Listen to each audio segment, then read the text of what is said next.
Hi guys, good evening guys. Shout out sa mga kapwa natin 5-9 dyan, night shift. Time check 12:05 AM.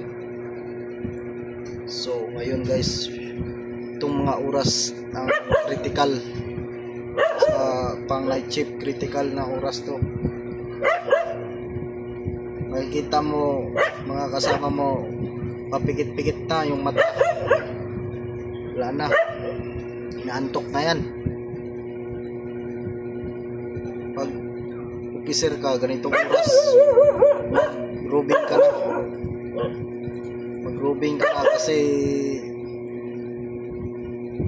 yung mga tao mo, wala na, pamanok-manok na yan. Alarms na yan, mga 12, 1, 2, 3, yan, yung mga oras na yan. Talagang mga kasama mo dyan, mga tauhan mo, pikit-pikit na yan, inaantok na yan.